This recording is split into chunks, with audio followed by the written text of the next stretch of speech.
Good morning everyone. Today onwards we are heading towards the crash course series of our application of derivative. बरोबर. एक quick recall करूयात आपण या particular chapter मध्ये आपण काय काय लर्न केलं. सगळ्यात पहिला जो एक्सरसाइज होता आपला तो होता आपला equation of tangent and normal. मी इथे पुढे एक छोटीशी एक स्लाइड ठेवली. त्या स्लाइड मध्ये तुम्हाला लक्षात येईल की बघू शकता आपण हे पर्टिक्युलर पार्ट आपण लर्न केले होते. काय रे, सगळ्यात पहिल्यांदा equation of tangent normal learn केलं होतं. दुसऱ्या एक्सरसाइज मध्ये आपण रेट ऑफ चेंजचे एक्झाम्पल्स केले होते. बरोबर. तिसऱ्या एक्सरसाइज मध्ये आपण काय केलं होतं, इन्क्रीजिंग डिक्रीजिंग फंक्शन केलं होतं. नंतरच्या एक्सरसाइज मध्ये आपण मॅक्सिमा आणि मिनिमा केलं होतं. त्यानंतर आपण रोल्स थेरम आणि एलएमपीटी केलं होतं. लास्टला आपण अप्रॉक्सिमेशन्स लर्न केलं. म्हणजे हे 5 ते 6 पॉइंट्स आहेत. एवढेच पॉइंट्स आपल्याला ऍप्लिकेशन ऑफ डेरिव्हेटिव्ह मध्ये आहेत. बरोबर. आता मी नेहमी सांगतो की प्रत्येक एक्झाम्पलला तुम्हाला शॉर्टकट मिळेल असं नाहीये. बरोबर. Approximation itself is a shortcut to calculate approximate value. बरोबर. मग हे पर्टिक्युलर कॉन्सेप्ट आपल्याला वापरायचे for solving the examples which are there okay in your previous year examination. आता हे सर्व क्वेश्चन जे आहेत ते सर्व क्वेश्चन तुमच्या एमएससी सीईटी एक्झामिनेशन मध्ये कधी ना कधी विचारलेले क्वेश्चन आहेत आणि जनरली रिसेंट इयर्सचे घेतले म्हणजे 22, 23, 21, 22, 23 अशाच इयर्सचे क्वेश्चन घेतले. Right. Now let's proceed towards the very first question. काय क्वेश्चन दिला बघा. एफ ऑफ एक्स दिले आपल्याला रूट मध्ये 25 minus x square on close interval 1,5. Close interval continuous ला असते का डिफरन्शिएबल असते? कंटिन्युअस. म्हणजे हे फंक्शन जे आहे ते कंटिन्युअस आहे. राईट. इज. मग आता एलएमव्हीटी आपल्याला विचारले. सगळ्यात पहिल्यांदा मला एलएमव्हीटीचा फॉर्म्युला आठवला पाहिजे. काय फॉर्म्युला माझा एलएमव्हीटीचा? पटकन आपण रिकॉल करूया. एलएमव्हीटीचा फॉर्म्युला बोला काय असतो. F dash of C is equals to F of B minus F of A upon B minus A. बरोबर. रोल्स थेरम मध्ये पण हाच फॉर्म्युला असतो. फक्त रोल्स थेरम मध्ये एफ डॅश ऑफ सी 0 असतो. बरोबर. या केसमध्ये तो 0 नाहीये. राईट. बरं. मग आता या केसमध्ये जर आपण केअरफुली ऑब्झर्व केलं. बरोबर. इथं आपल्याला ए ची व्हॅल्यू माहिती आहे. किती आहे माझी ए ची व्हॅल्यू 1. इथं मला बी ची व्हॅल्यू माहिती आहे. किती आहे ती 5. मग आपण F of A F of B या गोष्टी कॅल्क्युलेट करू शकतो इझिली. चला बरं पटकन कॅल्क्युलेट करूया. देअरफॉर जर मी एफ ऑफ ए बद्दल बोललं ते काय आहे स्क्वेअर रूट मध्ये 25 मायनस आता ए ची व्हॅल्यू किती आहे 1 म्हणजे एक्सच्या ठिकाणी मी किती टाकणार रे 1 म्हणजे ही व्हॅल्यू किती आली माझी रूट मध्ये 24 आली. हा झाला माझा एफ ऑफ ए. बरोबर. एफ ऑफ बी कॅल्क्युलेट करूया. What will be my F of B. It is square root of so this is 25 minus 5 चा स्क्वेअर म्हणजे किती आला तो 25 आला. कारण इथं 1 चा स्क्वेअर म्हणजे 1च झाला ना. So 25 minus 25 F of B किती आला माझा 0 आला. राईट. म्हणजे आपल्याकडे एफ ऑफ बी आहे एफ ऑफ ए आहे बी आणि ए सर्वच आहे. पण त्यांनी आपल्याला कॅल्क्युलेट काय करायला लागले की सी ची व्हॅल्यू पुढे दिसते find the value for Lagrange's C. म्हणजे मला आता एफ डॅश पण कॅल्क्युलेट करावं लागेल. बरोबर. चला आपण काय कॅल्क्युलेट करूया F dash of x calculate करूया. बरोबर. आता एफ ऑफ एक्स हा आहे माझा म्हणजे कुठला फॉर्म्युला वापरावा लागेल root of F of X. बरोबर. Root of F of X काय डेरिव्हेटिव्ह असतो रे 1/2 times root of F of X into F of X म्हणजे कुणाचा या 25 मायनस एक्स स्क्वेअरचा डेरिव्हेटिव्ह. सो 25 चा डेरिव्हेटिव्ह 0 आला मायनस त्या एक्स स्क्वेअरचा डेरिव्हेटिव्ह किती आला रे 2x आला. म्हणजे अल्टिमेटली मला काय मिळालं बघा minus 2x upon 2 into route मध्ये किती आलं 25 मायनस एक्स स्क्वेअर म्हणजे हा 2 गायब झाला. हा काय माझा एफ डॅश ऑफ एक्स. पण आपल्याला एफ डॅश ऑफ एक्स नाही पाहिजे. आपल्याला काय पाहिजे एफ डॅश ऑफ सी पाहिजे. सो इथे काय मिळालं बघा F dash of C is equals to minus C upon root मध्ये किती आलं ते 25 मायनस सी स्क्वेअर. हा झाला माझा एफ डॅश ऑफ सी. आता या सर्व व्हॅल्यू या फॉर्म्युला मध्ये सबस्टिट्यूट करूया. म्हणजे काय मिळेल चेक करा. देअरफॉर बघा आपला फॉर्म्युला काय एफ डॅश ऑफ सी म्हणजे ही value which is minus C divided by root मध्ये 25 minus C square is equals to F of B. F of B किती आहे माझा 0 मायनस एफ ऑफ ए किती आहे रूट मध्ये 24 अपॉन किती आहे बी मायनस ए. बघा म्हणजे हे काय झालं थोडक्यात इथं मायनस सी दिसत होतं आपल्याला की आपल्याला वाटत होतं की सी ची व्हॅल्यू काय निगेटिव्ह येते का काय. पण आपल्याला माहिती आहे सी ची व्हॅल्यू 1 आणि 5 च्या झोन मध्ये आली पाहिजे. म्हणून हा निगेटिव्ह सी इथल्या पर्टिक्युलर निगेटिव्ह साईन काउंटर झाला. एफ ऑफ बी माझा 0 आला. बरोबर. म्हणजे काय मिळालं बघा हा मायनस साईन या मायनस साईन बरोबर कॅन्सल झालं. कारण हा 0 लिहिला काय आणि नाही लिहिला काय एकच गोष्ट झाली. राईट. म्हणजे इथे किती मिळते आपल्याला सांगा दिस इज मायनस 24 अशी टर्म मिळाली. Right. So let simplify this is C divided by root मध्ये किती आलं रे 25 minus C square is equals to इथे किती आलं रूट मध्ये 24 तर इंटू 4 आलं. आपण अशी काहीतरी टर्म आली. सो इथं 4 बाकी आहे. राईट. सो आपल्याला काय मिळते बघा दिस इज 4c स्क्वेअर आणि हे इकडे आलं म्हणजे आता करेक्ट आलं. So this will be what this will be 10c square is equals to 150. बरोबर. म्हणजे जर आता याला सिम्प्लिफाय केलं तर काय मिळते चेक करा. So this is C square is equals to 15. बरोबर. म्हणजे मी स्क्वेअर रूट घेतलं दोन्ही साईड. आता सी ची व्हॅल्यू किती मिळाली? रूट मध्ये 15 which is satisfying condition for option number A. Simple होते एक्झाम्पल.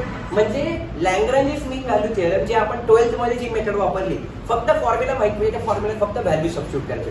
किती मार्क्सचा क्वेश्चन होता रे हा? 2 मार्क्सचा क्वेश्चन होता. Which was absolutely easy. Just put the value in the formula and you will get the answer. Clear आहे नक्की? Sure? चलो, now let's proceed towards next question which have been asked into MSc CET examination. बरोबर. काय दिले आपल्याला बघा, check करा. log of 998 to the base 10 अशा टाईपचा क्वेश्चन आपण सॉल्व्ह करू होतो बघा बोर्ड मध्ये पण. राईट. सिंपल आहे. काय करायचं? f of x अज्युम करायचं किती रे? log of जो इथे नंबर आहे, right, log of x to the base 10 मी याला असंच ठेवणार. राईट. बरं, अप्रॉक्सिमेट व्हॅल्यू काढायची. बरोबर. आता सगळ्यात पहिली स्टेप काय? आपण what is our first step? आपण एफ ऑफ एक्स दिला. आता काय करतो? ज्याला एक्स अज्युम केले तो नंबर किती आहे माझा? 998. हा 998 कुणाच्या जवळ आहे? 1000 च्या जवळ. म्हणजे याला काय लिहू शकतो आपण? a plus H is equals to किती लिहू शकतो? 1000 मायनस 2. म्हणजे याचा अर्थ काय झाला की a ची व्हॅल्यू झाली 1000 आणि माझी h ची व्हॅल्यू किती झाली रे? -2. म्हणजे आपण a कॅल्क्युलेट केला, h कॅल्क्युलेट केला. Now what is my next step? आता आपण कॅल्क्युलेट करतो f ऑफ a. बरोबर. डिफरेन्शिएट करताना आपण चेंज ऑफ बेस फॉर्म्युला वापरायचा, पण आधी नॉर्मल मेथडनी सॉल्व्ह होते तो लेट सॉल्व्ह इट. राईट. चला, तर आपण एफ ऑफ ए कॅल्क्युलेट करूया. बघा बरं, इथे एफ ऑफ ए काय?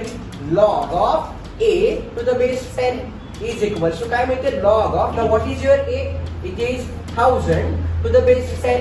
बरोबर आहे. याला कसं लिहू शकतो? लॉग ऑफ 1000 ला काय लिहू शकतो? 10 चा क्यूब लिहू शकतो. टू द बेस 10 आला इथं. Yes or no? So whenever there is power, power becomes coefficient. म्हणजे किती आला? 3 times log of 10 to the base 10. बरोबर. मग चेंज ऑफ बेस फॉर्म्युला काय म्हणतो? याचा अर्थ काय होतो? log 10 upon log 10. जे आन्सर किती येणार आहे? 1. म्हणजे मला ही व्हॅल्यू किती मिळाली रे? 3.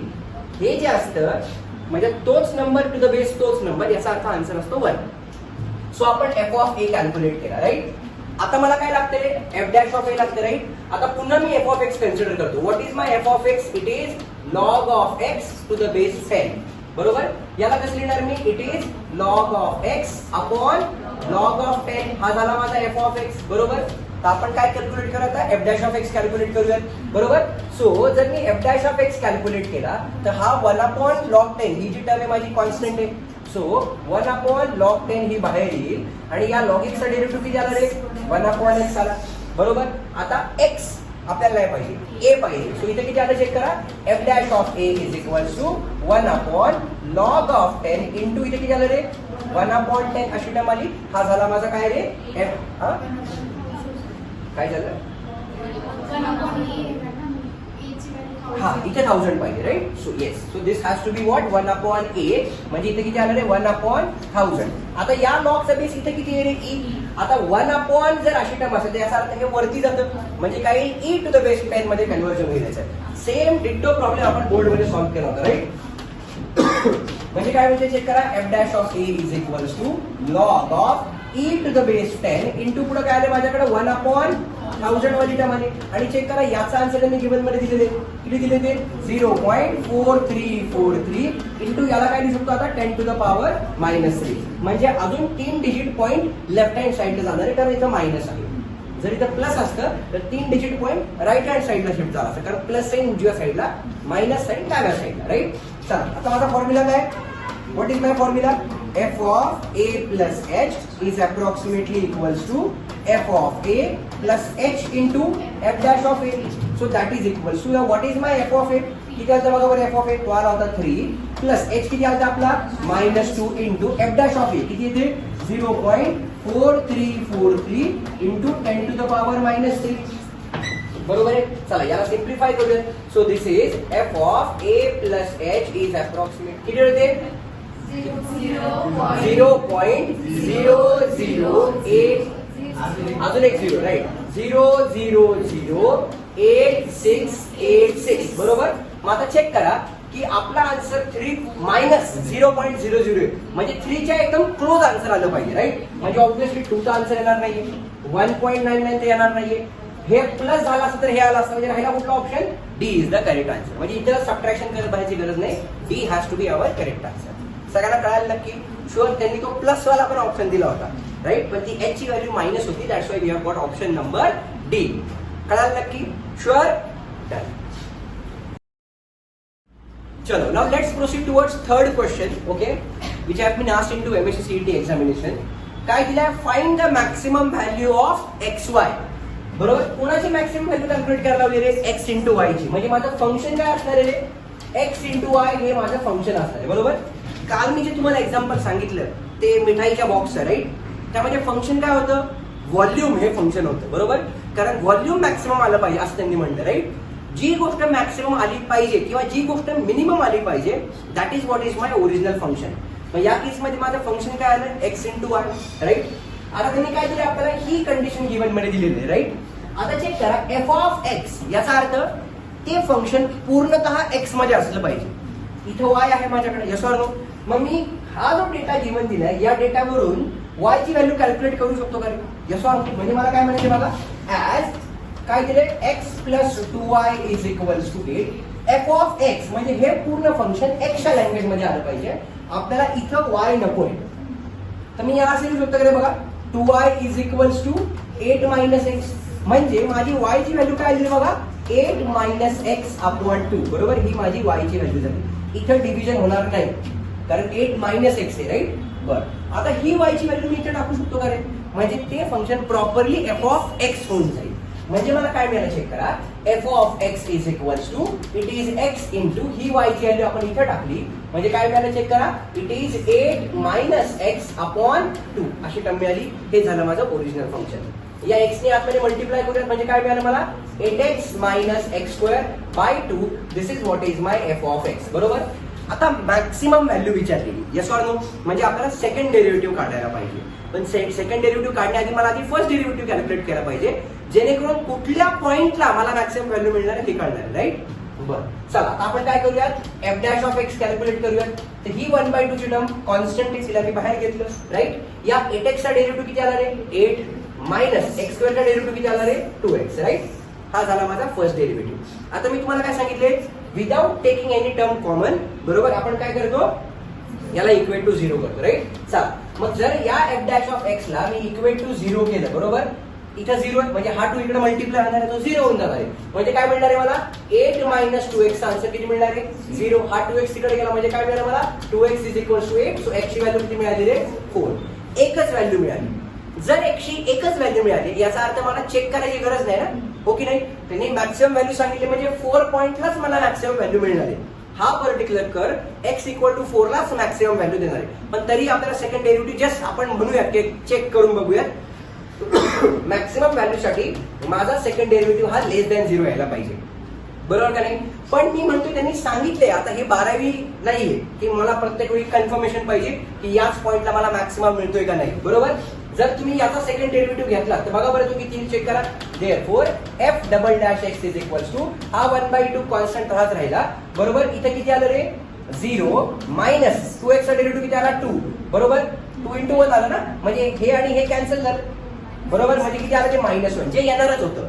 जर 2 व्हॅल्यू आल्या असत्या x तर मला डबल डेरिव्हेटिव्ह काढावा लागला असता आणि त्यामध्ये चेक करावं लागलं असतं की कुठल्या व्हॅल्यूला मला मॅक्सिमम मिळतोय, a ला मिळतोय का b ला मिळतोय. पण इथे x ची एकच व्हॅल्यू आली म्हणजे सेकंड डेरिव्हेटिव्ह कॅल्क्युलेट करायची गरज नाही पडली पाहिजे. हे आपल्याला प्रॅक्टिसनीच कळणार. मी काय बोललो पुन्हा एकदा सांगतो. त्यांनी आपल्याला इथे मॅक्सिमम व्हॅल्यू कॅल्क्युलेट करायला लावली, बरोबर. ज्यावेळी आपण फर्स्ट डेरिव्हेटिव्ह इक्वेट टू 0 करतो, जनरल केसेस मध्ये आपल्याला x च्या 2 व्हॅल्यू मिळतात, बरोबर. पहिल्या व्हॅल्यूला मॅक्सिमम असतो, दुसऱ्या व्हॅल्यूला मिनिमम असतो, बरोबर. तर जर x च्या 2 व्हॅल्यू मिळाल्या तर दोघांपैकी नेमकं कोणत्या व्हॅल्यूला मला मॅक्सिमम मिळतोय हे क्रॉस चेक करण्यासाठी आपण डबल डेरिव्हेटिव्ह काढतो, बरोबर. ज्या पॉइंटला माझा डबल डेरिव्हेटिव्ह लेस दॅन 0 आला तो पॉइंट मला मॅक्सिमम व्हॅल्यू देतोय, बरोबर. या केसमध्ये काय झालं? आपल्याला x ची व्हॅल्यूच मिळाली 1. त्यांनी एकच व्हॅल्यू मिळाली 1 म्हणजे एकच व्हॅल्यू मिळाली आणि त्यांनी सांगितले मॅक्सिमम व्हॅल्यू काढा. म्हणजे ऑब्व्हियसली x इक्वल टू 4 लाच मला मॅक्सिमम व्हॅल्यू मिळणार आहे. आपण कन्फर्मेशन घेऊन चेक पण केलं की ते लेस दॅन 0 येते, म्हणजे x ची व्हॅल्यू 4 याच्यामध्ये टाकायची पाहिजे. पुन्हामध्ये रे या केसमध्ये आधी y ची व्हॅल्यू काढूया मग x ची व्हॅल्यू काढूया, बरोबर. सो काय बघा, f of x is equal to काय येते? x इंटू y किती होता रे बघा माझा? It is 8 minus x by 2. इथे माझा f of x original in terms of x. आता x ची व्हॅल्यू आली 4. बघा बरं, 4 इंटू ब्रॅकेट इथे किती आले? 8 minus 4 upon 2, right? So this is 2 1 जा 2 2 जा. So 8 4 गेले राहिले 4, 4 2 जा 8 म्हणजे माझी मॅक्सिमम व्हॅल्यू किती आली रे? Option number D. एवढा इझी क्वेश्चन होता. सगळ्यांना कळालं नक्की? शुअर? चलो now let's proceed towards fourth question of the chapter called as application of derivative. बघा आता हा जो क्वेश्चन जर आपण केअरफुली ऑब्झर्व केला, हा रेट ऑफ चेंजचा प्रॉब्लेम आहे. बरोबर? कसं दिले बघा, object is moving in the clockwise direction around the unit circle. बरोबर? म्हणजे काय की लेट सपोज हा माझा युनिट सर्कल आहे. युनिट सर्कल म्हणजे काय रे? एक असा सर्कल ज्या सर्कलची रेडियस किती असते रे? 1 असते. बरोबर? म्हणजे ही व्हॅल्यू 1 आहे, ही व्हॅल्यू 1 आहे, ही पण 1 आहे, ही पण 1 आहे. बरोबर? त्यांनी सांगितले की एक ऑब्जेक्ट आहे, तो ऑब्जेक्ट या पर्टिक्युलर सर्कलच्या अराउंड फिरतोय. बरोबर? आणि तो क्लॉकवाईज डिरेक्शन मध्ये फिरतोय, म्हणजे that object is moving like this. बरोबर? ठीक आहे. त्यांनी काय सांगितले? सर्कलचे इक्वेशन दिले बघा आपल्याला. काय दिले सर्कलचे equation? x square plus y square is equals to 1. हे सर्कलचे इक्वेशन आहे, ज्याच्यामध्ये या सर्कलची रेडियस 1 आहे हे क्लिअरली दिसते. सर्कलचे इक्वेशन काय असतं? x square plus y square is equals to r square, where r stands for the radius. रेडियसची व्हॅल्यू 1, 1 चा स्क्वेअर पण 1 झालं. तर हे सर्कलचे इक्वेशन आहे. त्यांनी सांगितले as this point passes through 1/2 comma root 3/2. बरोबर? म्हणजे ज्यावेळी हा पॉइंट मूव्ह होत होत इथं आला, आपण असं अजून करत की त्याने इथून फिरायला सुरुवात केली, राईट? हा पॉइंट चेक करा, 1/2 कॉमा रूट 3/2. म्हणजे ज्यावेळी हा पर्टिक्युलर पॉइंट या पॉइंट मधून पास होते. बरोबर? मग आता हा पॉइंट कुठल्या क्वाड्रंट मध्ये येईल रे? पहिल्या क्वाड्रंट मध्ये येईल. का रे? कारण एक्स पण पॉझिटिव्ह आहे, वाय पण पॉझिटिव्ह आहे. म्हणजे फिरत फिरत फिरत ज्यावेळी तो इथं आला, लेट सपोज. बरोबर? या पॉइंटला नाव देऊयात आपण ए, आणि ए पॉइंटचे कोऑर्डिनेट किती आहेत? 1/2 कॉमा रूट 3/2. बरोबर? म्हणजे ज्यावेळी हा फिरत फिरत या पॉइंट मधून पास झाला असा, राईट? Yes or no? त्यांनी काय सांगितले? It's Y coordinate decreases at the rate of 3 unit per second. बरोबर? काय डिक्रीज होते? वाय कोऑर्डिनेट डिक्रीज होते. बघा बरं, वाय ची व्हॅल्यू खाली डाऊन चालली. Yes or no? कारण या पॉइंटला क्रॉस केला की इथं ऍक्च्युली इथून त्याची वाय ची व्हॅल्यू डिक्रीज होत चालली, right? Y coordinate decreasing at the rate of 3 units per second असं म्हणले त्यांनी. म्हणजे काय? Y coordinate is decreasing at the rate म्हणजे काय? Derivative with respect to time. किती आला तो? dy by dt. त्यांनी किती दिले आपल्याला? 3. Yes or no? y coordinate is decreasing at the rate of 3 units per second, right? म्हणजे y ची व्हॅल्यू युनिट झाली आणि पर सेकंड म्हणजे टाइम झाला, right? The rate at which the x coordinate changes at this point is, म्हणजे आपल्याला काय calculate करावं लागेल आता? त्यांनी विचारले dx by dt ची व्हॅल्यू काय असेल कॅल्क्युलेट करा. बरोबर? मग आता कसं सॉल्व्ह करणार आहे बघा. आपल्याला हे इक्वेशन दिले. बरोबर? या इक्वेशन वरनच मला याला सॉल्व्ह करायचं ना. हा विल आय सॉल्व्ह. याला डिफरन्शिएट करू शकतो का आपण? करूया डिफरन्शिएट. काय मिळालं बघा? 2x प्लस y स्क्वेअरचा डेरिव्हेटिव्ह किती आला? थांबा एक मिनिट. आदिती, y स्क्वेअरचा डेरिव्हेटिव्ह बरोबर म्हणजे किती आला? 2y into dy by dx is equal to किती मिळाले मला? 0 मिळालं. Now what can I take common from here? 2 common घेऊ शकतो. जर मी 2 कॉमन घेतला तर आतमध्ये किती राहिलं? x plus y into dy by dx. याचा आन्सर किती आलं रे? 0 आलं. आता इथे मल्टिप्लिकेशन आहे, हा 2 0च्या खाली गेला, 0 झाला. म्हणजे काय म्हणजे चेक करा, x plus y into dy by dx याची व्हॅल्यू किती मिळाली मला? 0 मिळाली. इथेपर्यंत ओके? म्हणजे याचा अर्थ काय झाला बघा? y into dy by dx याचा अर्थ किती आला? -x. कारण या साईडला पॉझिटिव्ह x आहे, इकडे आल्यास -x झाला. म्हणजे मला काय मिळालं चेक करा, this is dy upon dx. ही व्हॅल्यू किती मिळाली मला? -y by x. इथेपर्यंत ओके नक्की? Sure? Okay. x by y यायला पाहिजे, right? It has to be therefore dy by dx is equal to -x by y. बरोबर? आपण हा कॅल्क्युलेट केला. पण त्यांनी आपल्याला काय विचारले बघा? त्यांनी आपल्याला विचारले dx by dt ची व्हॅल्यू काय? बरोबर? मग आता ज्यावेळी dy by dx me calculate केला, आता त्यांनी हा जो डेटा दिलाय हा डेटा वापरूया. बरोबर? या डेटामध्ये माझी x ची व्हॅल्यू किती दिसते? 1/2. y ची व्हॅल्यू किती दिसते? √3/2. ही व्हॅल्यू मी तिथे सबस्टिट्यूट करतो. म्हणजे काय मिळेल चेक करा. therefore काय आलं आपल्याला? dy upon dx किती आलता? -x by y. therefore dy upon dx is equal to -sin असंच राहिलं. x ची व्हॅल्यू किती आहे माझी? 1/2 अपॉन y ची व्हॅल्यू किती आहे रे? √3/2. म्हणजे हा 2 कॅन्सल झाला. म्हणजे मला काय मिळालं चेक करा. dy by dx ची व्हॅल्यू किती मिळाली मला? dy by dx is -1/√3. बरोबर? म्हणजे हा क्वेश्चन डेरिव्हेटिव्हचाच होता इन शॉर्ट, राईट, ज्याच्यामध्ये आपण dy/dx कॅल्क्युलेट केला. पण त्यांनी अजूनही dy/dx नाही विचारला, त्यांनी काय विचारलं आपल्याला, dx/dt विचारलंय, बरोबर. त्यांनी आपल्याला dy/dt दिलाय. मग आता इथं पुन्हा एकदा ऍप्लिकेशन ऑफ डेरिव्हेटिव्ह मध्ये डेरिव्हेटिव्हचा कॉन्सेप्ट वापरावा लागतोय. काय रे, या dy/dx ला मी असं लिहू शकतो का रे, dy/dx is equals to dy/dt upon dx/dt. हे थेरम होतं आपल्याकडे, बरोबर, पॅरामेट्रिक फंक्शन. आता dy/dx आन्सर माहिती आहे मला, किती येते, -1/√3 इज इक्वल टू dy/dt त्यांनी गिवन मध्ये दिलाय, राईट. आता बघा तो डिक्रीज होते, डिक्रीज. सगळे आन्सर्स पॉझिटिव्ह आले, बरोबर. म्हणजे इथे चेक करा, डिक्रीज मध्ये इथं -3 घ्यावा लागेल, हो की नाही. म्हणजे ही व्हॅल्यू किती झाली, -3 डिवाइडेड बाय इथे किती आलं रे, dx/dt आलं. Yes or no. आता हे इकडं मल्टिप्लिकेशनला गेलं, मायनस मायनस कट झालं, म्हणजे dx/dt ची व्हॅल्यू किती आली, पॉझिटिव्ह 3 टाइम्स √3, बरोबर का नाही. म्हणजे आपला कुठला ऑप्शन करेक्ट आला, it is option number B is the correct answer. सगळ्यांना कळालं. म्हणजे हा क्वेश्चन एकदम ऍब्सोल्युटली परफेक्ट आहे. का, आपण यामागे पण विचार करूया. बघा, लक्ष द्या, ज्यावेळी आपण या युनिट सर्कल बद्दल बोलतोय, राईट, एक्स पॉझिटिव्ह का आला, आपल्याला क्लिअर दिसते की वाय डाऊनवर्ड डिरेक्शन मध्ये मूव्ह होते, म्हणजे वाय ची व्हॅल्यू कमी होती. पण ज्यावेळी तो या पॉईंट पासून पुढे मूव्ह झाला, बरोबर, इकडं अशा डिरेक्शन मध्ये मूव्ह झाला, या पॉईंट पासून ज्यावेळी पुढे मूव्ह झाला, ऑब्व्हियसली तो एक्सच्या दिशेने चाललाय ना, पॉझिटिव्ह एक्स कडे चाललाय. म्हणजे पॉझिटिव्ह एक्स हा वाढला पाहिजे, तुमचा वाढला पाहिजे, म्हणजे ऑब्व्हियसली ती व्हॅल्यू पॉझिटिव्ह यायला पाहिजे. मला हे कसं कळालं, कारण आपल्या ऑप्शन मध्ये कुठलाही आन्सर निगेटिव्ह नाही. आणि इथं पण क्लिअरली कॉमन सेन्स म्हणतोय की वाय डिक्रीज होते, पण हा पॉईंट ज्यावेळी इकडे चाललाय, ऑब्व्हियसली एक्सच्या पॉझिटिव्ह डायरेक्शनने चाललाय, म्हणून माझा एक्सचा आन्सर पॉझिटिव्ह आला पाहिजे. वाय डिक्रीज होते, पण माझी एक्सची व्हॅल्यू वाढली. क्लिअर, नक्की, शुअर, डन. चलो, now let's proceed towards next question. Okay, त्या क्वेश्चन मध्ये काय दिले बघा आता, y is equals to 4x minus 5 is tangent to the curve, बरोबर, at point 2,3, then p minus q याची व्हॅल्यू कॅल्क्युलेट करायला हवी, बरोबर. म्हणजे थोडक्यात काय की हा कर्व आहे, लेट्स सपोज तो कर्व असा आहे, राईट. या कर्वला ही टँजंट आहे, बरोबर. या कर्वचं इक्वेशन काय दिलं आपल्याला, y² is equals to px³ plus q, आणि टँजंट आहे इथं कुठल्या पॉईंटला रे, 2,3 ला आहे. आणि टँजंटचं इक्वेशन काय, y is equals to 4x minus 5, right. त्यांनी सांगितले p minus q ची व्हॅल्यू कॅल्क्युलेट करा, बरोबर. आता किती अननोन आहेत आपल्याकडे, 2 अननोन आहेत, बरोबर. जर 2 अननोन असतील तर मला 2 इक्वेशन पाहिजे, म्हणजे मी p ची व्हॅल्यू कॅल्क्युलेट करेल, q ची व्हॅल्यू कॅल्क्युलेट करेल, दोघांना सबट्रॅक्ट करेल. काय करावं लागेल विचार करा. बघा, हा टँजंट नॉर्मलचा क्वेश्चन आहे, बरोबर. म्हणजे ऑब्व्हियसली हा ऍप्लिकेशन ऑफ डेरिव्हेटिव्ह मधला क्वेश्चन आहे. ऍप्लिकेशन ऑफ डेरिव्हेटिव्ह मध्ये काय असतं, जे फंक्शन असतं, बरोबर, त्या फंक्शनचा डेरिव्हेटिव्ह म्हणजेच काय असतं रे, स्लोप असतो टँजंटचा. म्हणजे मला टँजंटचा स्लोप काढला पाहिजे, या फंक्शनचा डेरिव्हेटिव्ह काढला पाहिजे, दोघांना इक्वेट केलं पाहिजे.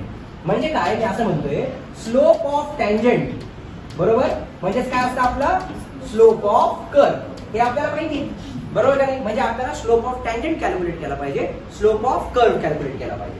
मग इथे बघा काय दिलं आपल्याला, y is equals to 4x minus 5. आपण याच्याबद्दल आधी बोललो.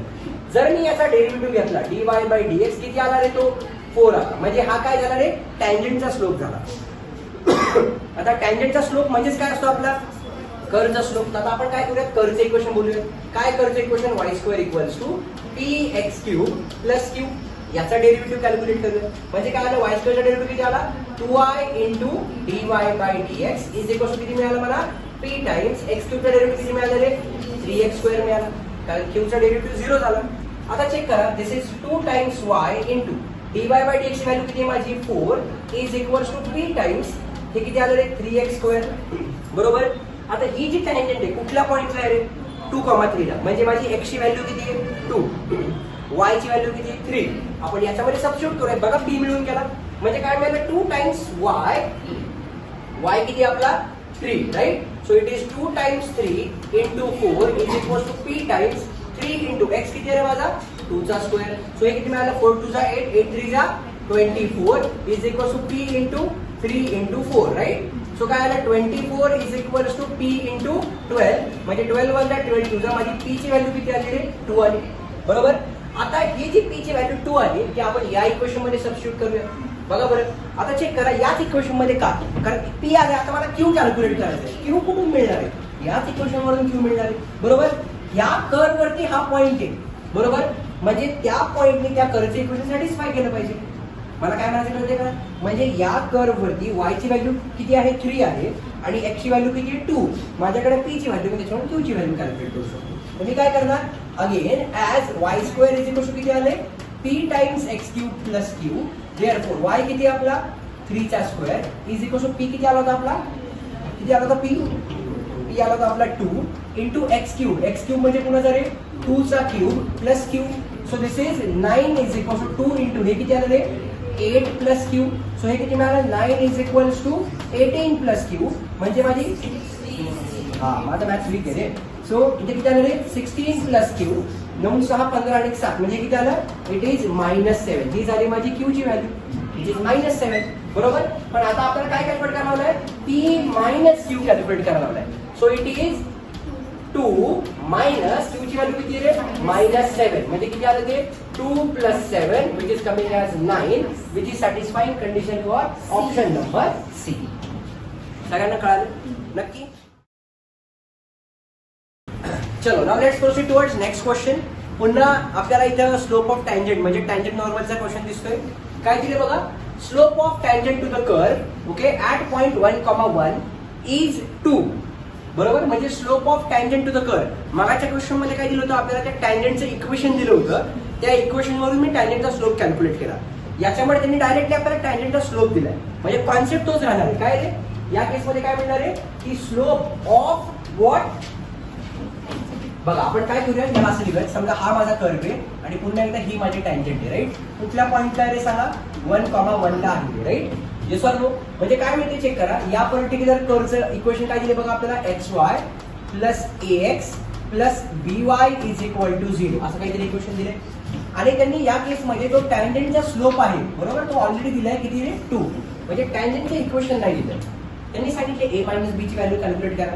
तर आपल्याला काय माहिती आहे की स्लोप ऑफ टँजंट म्हणजेच काय असतं रे सांगा या केसमध्ये स्लोप ऑफ कर्व बरोबर. कुठल्या पॉइंटला ऍट 1,1 ला. फक्त त्याच पॉइंटसाठी ते व्हॅलिड आहे बाकी दुसरीकडे नाही राईट. बर म्हणजे अर्थ काय झाला सांगा स्लोप ऑफ टँजंट दिलेला आहे 2 बरोबर. आपण याला नंतर लिहिलं वाटतं. आधी काय करूया या कर्वचा स्लोप कॅल्क्युलेट करूया. काय दिलाय कर्व आपल्याला xy plus ax plus by is equal to 0. चला आता इथं काय करायला लागेल रे u इंटू v वापरावं लागेल बरोबर. So u into derivative of v plus v into derivative of u plus ax चा डेरिव्हेटिव्ह किती आला a इंटू 1 प्लस by चा डेरिव्हेटिव्ह किती आला b into dy by dx is equal to किती मिळाले मला 0 मिळाले. म्हणजे अल्टिमेटली चेक करा इथं dy बाय dx आहे इथं dy बाय dx आहे. त्या दोघांमधून dy by dx common given. So if I take dy by dx common आतमध्ये काय राहते माझ्याकडे x प्लस b प्लस इथं काय राहतं माझ्याकडे y plus a is equals to 0 right. बर आता आपल्याला हे बघा टँजंटचा स्लोप म्हणजे किती दिला आपल्याला त्यांनी या केसमध्ये what is slope of tangent त्यांनी दिलाय 2 बरोबर. आणि स्लोप ऑफ कर्व काय असतो आपला dy बाय dx असतो बरोबर का नाही. म्हणजे dy बाय dx ची व्हॅल्यू त्यांनी दिलेली आहे आपल्याला. किती दिली ती व्हॅल्यू 2 दिली. सो 2 टाइम्स इथं किती आलं x plus b plus y plus a is equals to 0. Yes or no. आता चेक करा दोन अननोन आहेत.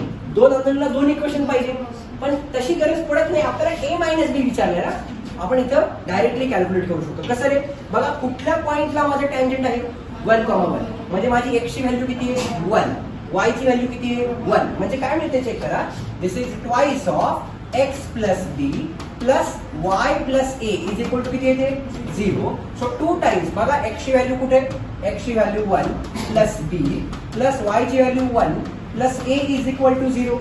मल्टिप्लाय करूया म्हणजे 2 प्लस 2b बरोबर plus 1 plus a is equal to 0 बरोबर. आता बघा काहीतरी गडबड होती.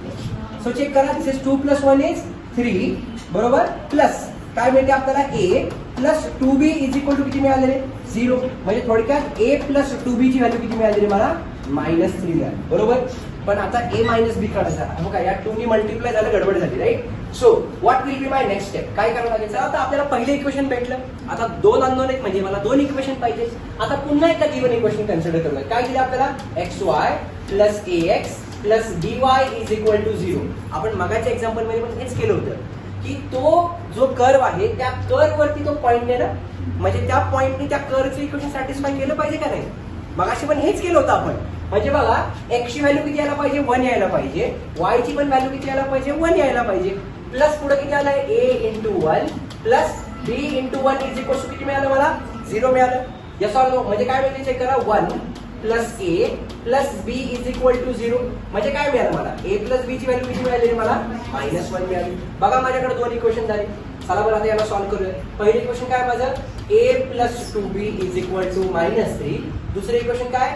a plus b is equal to -1. Addition का सबट्रॅक्शन? सबट्रॅक्शन. सो इथे किती आलं? हे मायनस, हे झालं मायनस, हे झालं प्लस. सो ही टर्म याच्यावर कॅन्सल झाली. 2b मायनस b म्हणजे आला b is equal to -3 plus 1 म्हणजे किती आला? -2 आला. बरोबर. आता b ची व्हॅल्यू मी कॅल्क्युलेट केली. आता मला काय करायचं? ही b ची व्हॅल्यू आपण याच्यामध्ये टाकूया, याच्यामध्ये. बरोबर. किती येते? As a plus b is equal to -1. So a minus 2 is equal to -1. So a ची व्हॅल्यू किती झाली आपली?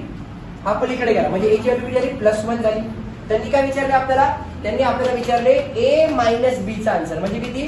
1 मायनस b किती आहे माझा? -2 म्हणजे किती आला? 1 + 2 म्हणजे आन्सर किती आलं रे? 3 which is satisfying condition for option number A. मगाच्या क्वेश्चन मध्ये पण आपण हे केलं होतं की तो पॉईंट त्या कर्व वरती आहे म्हणजे त्या पॉईंटनी त्या कर्वचे इक्वेशन सॅटिस्फाय केलं पाहिजे, जे असं होतं. हे कळायला नक्की सर्वांना? शुअर?